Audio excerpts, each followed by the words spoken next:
जय श्री राम दोस्तों, स्वागत है मेरे इस YouTube चैनल त्रिलोक स्टूडियो में। दोस्तों, आज हम बात करने वाले हैं धर्म और अधर्म के बारे में।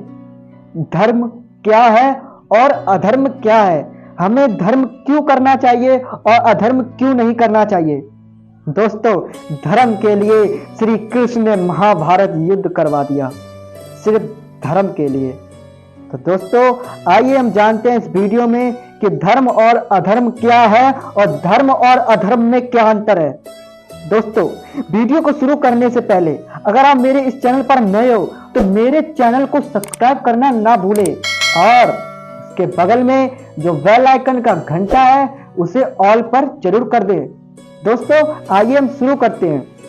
दोस्तों, आजकल कुछ लोग धर्म का विरोध करते हैं तथा स्वयं को नास्तिक कहते हैं, लेकिन क्या आप जानते हैं कि सनातन संस्कृति को सबसे प्राचीन धर्म तथा मानवता का प्रतीक क्यों समझा जाता है। दोस्तों, हिंदू धर्म शास्त्रों के अनुसार धर्म तथा अधर्म की व्याख्या क्या है तथा क्यों हिंदू धर्म विश्व के सभी धर्म के लोगों, नास्तिकों, जीवों, पेड़ पौधों, प्रकृति को अपनाने में बात करता है। दोस्तों, आज हम आपको इसी के बारे में बताएंगे ताकि आप धर्म तथा अधर्म के बीच में भेद समझ सकें तथा धर्म की इस विश्व को कितनी आवश्यकता है इसका औचित्य भी जान सके। दोस्तों, मत्स्य न्याय की व्याख्या, धर्म की व्याख्या को जानने से पहले हमारा मत्स्य न्याय को जानना आवश्यक है, जिसे प्राकृतिक न्याय या जंगल का न्याय भी कहा जाता है। मत्स्य न्याय के अनुसार एक बड़ी मछली छोटी मछली को अपना आहार बनती है तथा अपना भरण पोषण करती है। ठीक उसी प्रकार हमारी पृथ्वी पर भी यही नियम प्राकृतिक रूप से लागू होता है। दोस्तों, हमारी पृथ्वी में सब कुछ वनों से ही शुरू हुआ था तथा उसका अंत भी उसी में ही होगा। इस वन रूपी जीवन में कोई नियम, कानून, व्यवस्था नहीं होते तथा वहां सब कुछ अनियंत्रित होता है। इसमें एक सशक्त, स्वस्थ तथा होशियार प्राणी ही अपने भोजन तक पहुंच सकता है तथा उसे खाकर जीवित रह सकता है, किंतु दूसरी ओर एक निर्बल, असहाय तथा कमजोर प्राणी भोजन के अभाव में या तो स्वयं मर जाता है या किसी शक्तिशाली प्राणी का आहार बन जाता है। दोस्तों, हिंदू वेदों तथा शास्त्रों में इसे ही मत्स्य न्याय कहा गया है, जिसमें शक्तिशाली जीवित रहता है तथा निर्बल मारा जाता है। इसी मत्स्य न्याय को समाप्त करने के लिए धर्म की स्थापना की गई थी। दोस्तों, आइए हम जानते हैं धर्म क्या है। अब जानते हैं कि धर्म क्या है। इस संपूर्ण सृष्टि में ईश्वर के केवल मानव को वह शक्ति दी है जो किसी अन्य प्राणी में नहीं, और वह है असीमित बुद्धि तथा ज्ञान अर्जित करने की शक्ति। एक मनुष्य अपनी क्षमता तथा कुशलता से कुछ भी कर सकता है। मानवों के द्वारा जंगलों को काटकर खेत, बस्तियां, नगर इत्यादि बनाए गए व वहां पर एक शासन व्यवस्था का निर्माण किया गया। दोस्तों, इस शासन प्रणाली में नियम, कानून, अधिकार, कर्तव्य इत्यादि निर्धारित किए गए तथा सभी को उसके अनुसार चलने की एक व्यवस्था बनाई गई।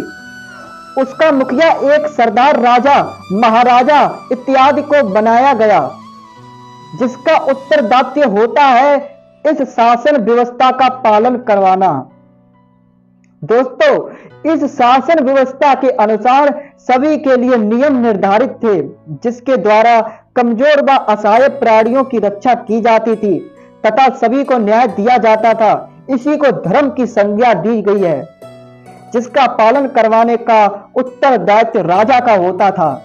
राजा को यह विशेष अधिकार प्राप्त थे कि वे अनुचित कार्य करने वाले प्राणियों को दंड दें तथा सभी के लिए न्याय सुनिश्चित करें। यही धर्म है और यह धर्म सदा चलता रहेगा। दोस्तों, आइए हम जानते हैं अधर्म क्या है। अधर्म एक तरह से मत्स्य न्याय का ही रूप है, लेकिन यह उससे थोड़ा भिन्न है। क्योंकि मत्स्य न्याय को हम अधर्म की संज्ञा नहीं दे सकते। दोस्तों, अधर्म वह होता है जो धर्म के विपरीत हो, वह धर्म मत्स्य न्याय के विपरीत नहीं अपितु उससे हटकर एक अलग न्याय व्यवस्था मानी जाती है। जब मनुष्य के द्वारा नगरों का निर्माण किया गया तो वहां धर्म का पालन करवाना आवश्यक होता था, लेकिन जब नगरों में भी राजा या नगरवासियों के द्वारा मत्स्य न्याय के नियमों पर चला जाए, जिसमें एक राजा के द्वारा निर्बल प्राणियों के अधिकारों का शोषण किया जाए तथा शक्तिशाली प्राणियों को संरक्षण दिया जाए, तो इसे अधर्म की संज्ञा दी जाती है। दोस्तों, एक नगर या बस्ती को बसाना धर्म की स्थापना के उद्देश्य से किया जाता था, किंतु यदि उसमें भी जंगल के नियम लागू हो जाएं तो इसे अधर्म कहा जाता था। इसे हम हमारे महाकाव्य का उदाहरण लेकर समझ सकते हैं। दोस्तों, आइए हम जानते हैं कि धर्म की स्थापना तथा अधर्म का नाश कैसे हुआ। दोस्तों, हिंदू धर्म में भगवान विष्णु के मुख्यतः 2 अवतार, जिन्हें श्री राम तथा श्री कृष्ण की संज्ञा दी गई। श्री राम में भी एक नगरवासी थे तथा रावण भी, लेकिन रावण नगरवासी होने के पश्चात भी बलपूर्वक अपना कार्य करवाता था। उसके द्वारा निर्बल प्राणियों की हत्या की जाती तथा उसका शोषण किया जाता, जो कि अधर्म है। इसी प्रकार दुर्योधन भी चालाकी से दूसरों का शोषण करता। रावण तथा दुर्योधन के द्वारा केवल स्वयं के हितों की रक्षा की जाती तथा दूसरों की कोई परवाह नहीं होती थी। दोस्तों, यह अधर्म था तथा राजा के कर्तव्यों के बिल्कुल विपरीत भी। इसीलिए ही धर्म की पुनः स्थापना के लिए भगवान विष्णु ने श्री राम तथा श्री कृष्ण के रूप में जन्म लिया तथा रावण व दुर्योधन रूपी अधर्मियों का नाश कर धर्म की पुनः स्थापना की, जहां सभी प्राणियों के अधिकारों की रक्षा की जाती थी। दोस्तों, कृष्ण सनातन धर्म व भारत वर्ष के हर पहलू के बारे में हर माध्यम से जानकारी जुटाकर उसको संपूर्ण व सत्य रूप से आप लोगों तक पहुंचाना मेरा उद्देश्य है। यदि किसी ज्ञानी की इस वीडियो के कमेंट बॉक्स में मुझे बताएं कि मुझसे क्या गलती हुई। अगर गलती हुई तो मैं उस गलती को सुधारूंगा। लेकिन दोस्तों, अगर मेरी यह वीडियो आपको अच्छी लगी हो तो मेरे चैनल को लाइक, शेयर और कमेंट में जय श्री राम, राधे राधे और महादेव लिखकर कमेंट बॉक्स को भर दीजिए।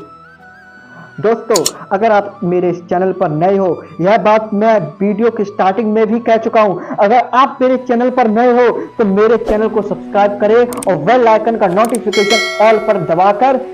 धन्यवाद दोस्तों। हर हर महादेव।